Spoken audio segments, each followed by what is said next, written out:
नमस्कार दोस्तों। मेरा नाम प्रोफेसर कुलविंदर सिंह है और आज एक बार फिर मैं आपके सामने हाजिर हूँ। कंप्लीट फाइनेंशियल प्लानिंग की विषय में कुछ बात करेंगे, लेकिन आज की बात ना बहुत ही अलग तरीके से, डिफरेंट तरीके से करने का प्रयास करेंगे। पहला तो ये कि हमारे जीवन में आध्यात्म का क्या रोल है और आध्यात्म तक पहुँचने का क्या तरीका है। असल में अध्यात्म का जीवन में रोल होना और उससे जुड़ना एक बहुत ही इम्पोर्टेंट चीज़ है और उसके मध्य में रास्ते में कई तरह के जरिए बनाए जाते हैं ताकि वहाँ तक हम पहुँच सकें। पुराने के जो ज़माने के बुजुर्ग हुआ करते थे, वो इतने सारे त्योहार क्यों मना देते थे? पहले जी वो धनतेरस, धनतेरस के बाद अगले दिन छोटी दिवाली के बाद दिवाली, दिवाली के बाद फिर अपने गोवर्धन पूजा के बाद अगले दिन ये भैया दूज। ऐसे करते करते करते आप देखेंगे तो एक साथ कई कई सात सात आठ आठ दस दस त्योहार एक लय में चलते चले जाते हैं। इसका क्या कारण है, क्यों है ऐसा? तो ये सब कुछ जब हम समझने की कोशिश करेंगे तो महसूस करेंगे बुजुर्ग बहुत समझदार थे। अगर किसी मतलब को किसी के साथ जोड़ना है ना, तो बहुत सारे कारण बनाने पड़ते हैं और वो कारण कहीं ना कहीं हमें इस बात का एहसास करा देते हैं कि नहीं, ये जुड़ना क्यों है और इसके लिए क्या क्या। आप देखें ना, पुराने व्यक्ति आपको बहुत ज़्यादा मतलब खाने पीने में भी आप देखें तो दाल वगैरह बनाना किसी को आता है ना, किसी लड़की को या किसी कुक को, तो वो एक दाल में वो सब कुछ पहचान लेते थे कि ये कितनी शानदार कुक है एक दाल में।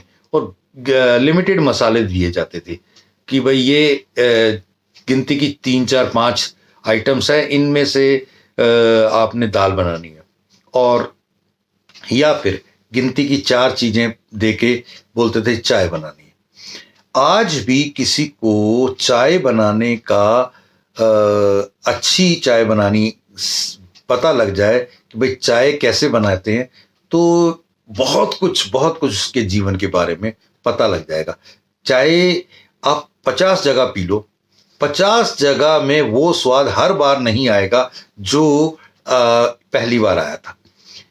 बहुत कम होता है कि चाय को बिल्कुल उसी प्रिपरेशन के साथ भी बनाने के बावजूद वही स्वाद आए। ये हाथ का हुनर होता है और इस यहाँ तक पहुंचाने के लिए लगातार प्रैक्टिस चाहिए और लगातार प्रैक्टिस से ही आपका मन अध्यात्म की तरफ जुड़ेगा। और अध्यात्म तक पहुंचने का सबसे पहला तरीका है कि आपको हर तरीके से बलिष्ठ होना पड़ेगा, बलशाली होना पड़ेगा। पहला, आपका शरीर मजबूत हो, आपके पास कहते हैं ना चार वो जो पड़ाव हैं, धर्म अर्थ काम मोक्ष, वो सारे के सारे धर्म आपका जो धार्मिक तरीके से जो जो चीजें करनी है उनका ज्ञान और उनका मजबूती। अर्थ, अर्थ मतलब पैसा। काम मतलब आपके दो तरीके के काम होते हैं। एक काम जो आप कह सकते हो सेक्स, जिससे संसार की सृजना होती है, आगे चलता है। और दूसरा होता है काम आपके कार्य, आपका सोच, आपकी बढ़िया तरीका। और मोक्ष, यही चीजें आपको मोक्ष की तरफ लेके जाती हैं और मजबूती हर एक जगह होनी चाहिए। हम अगर मजबूत नहीं होंगे तो मजबूती से आगे बढ़ नहीं सकते। अगर पैसे की कमी से रुक गया काम तो भी बहुत बड़ी बात है, और अगर कहीं शारीरिक बल के कारण रुक गया या किसी और तरीके के कारण, तो हमें इन चीज़ों का ध्यान रख करके त्योहारों को उनके महत्व के साथ मनाना चाहिए। त्योहारों को इसलिए नहीं मनाना चाहिए क्योंकि ये त्योहार मनाए जाते हैं। मैं अपने कई मित्रों को जानता हूँ, वो अभी भी कर्म में हैं, कर्म से ऊपर नहीं उठे। कर्म का मतलब है कि करते हैं, लेकिन क्यों करते हैं, ये क्यों का अभी उनके पास कोई पता भी है लेकिन वो समझना भी नहीं चाहते। मतलब कर्म में ही आनंद आ रहा है और वो कर्म से ऊपर जाना भी नहीं चाहते।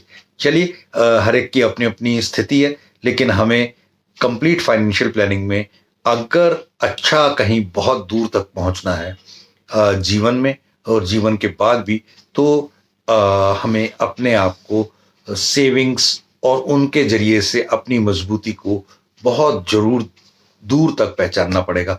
अगर आप बुढ़ापे में सबको दे पा रहे हैं, सबकी मदद कर पा रहे हैं, तो आपकी इज्जत, आपका मान सम्मान बहुत ऊंचा रहेगा।